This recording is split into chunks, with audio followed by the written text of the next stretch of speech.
Assalamualaikum warahmatullahi wabarakatuh. Perkenalkan, saya Muhammad Kafi, guru SMA Negeri 1 Sindangwangi. Kali ini saya akan mencoba memaparkan mengenai pemecahan masalah pembelajaran yang saya temui di kelas ketika proses KBM berlangsung.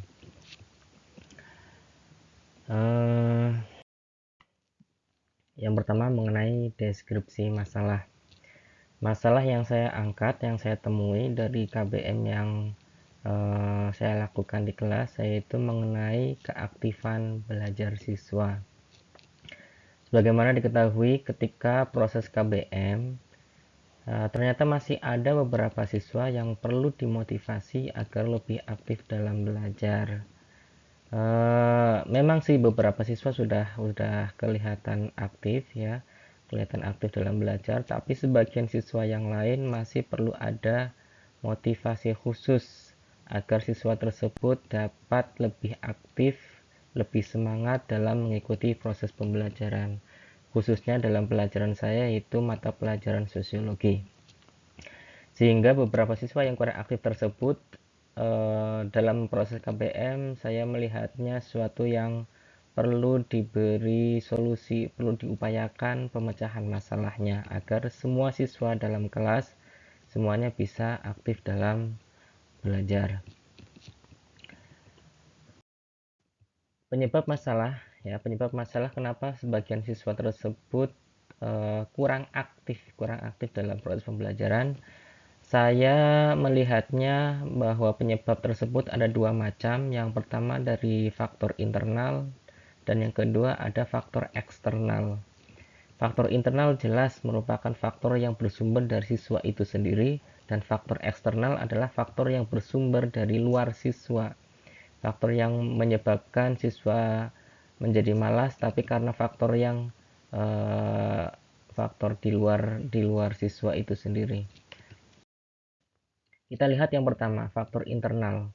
Yang saya temui, yang saya lihat, ketika siswa terlihat kurang aktif dalam belajar, saya mengamati bahwa siswa tersebut kelihatannya memang malas ya, memang malas dalam mengikuti pembelajaran.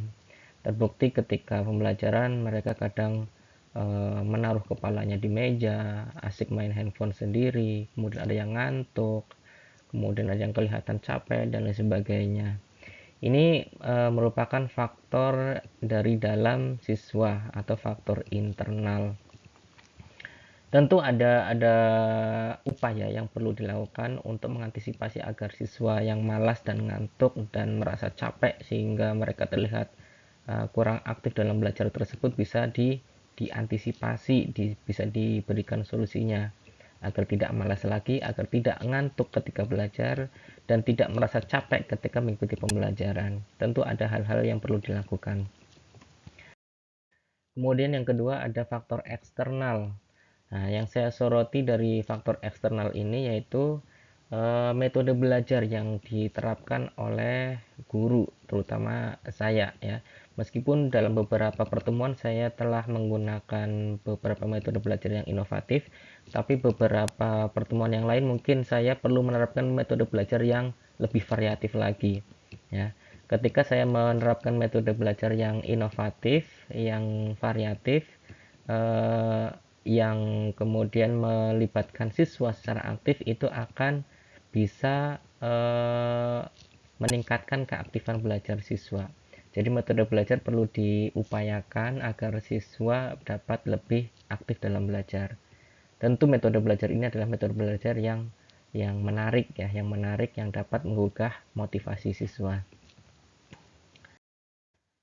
Nah, solusi yang saya terapkan yang saya singgung tadi yaitu dengan menerapkan metode belajar yang lebih menarik, misalnya dengan menggunakan permainan atau games atau menggunakan metode make match, mencocokkan dan lain sebagainya. Tentu banyak sekali metode belajar yang bisa diterapkan dalam pembelajaran, yang itu nantinya bisa dipilih dari beberapa metode tersebut untuk diterapkan dalam pembelajaran, dan diharapkan siswa yang malas, yang ngantuk, yang capek dan sebagainya tadi bisa lebih aktif dalam mengikuti pembelajaran. Ya, begitu pemecahan masalah yang saya paparkan pada kesempatan kali ini. Terima kasih atas perhatiannya. Mohon maaf apabila ada kesalahan. Wassalamualaikum warahmatullahi wabarakatuh.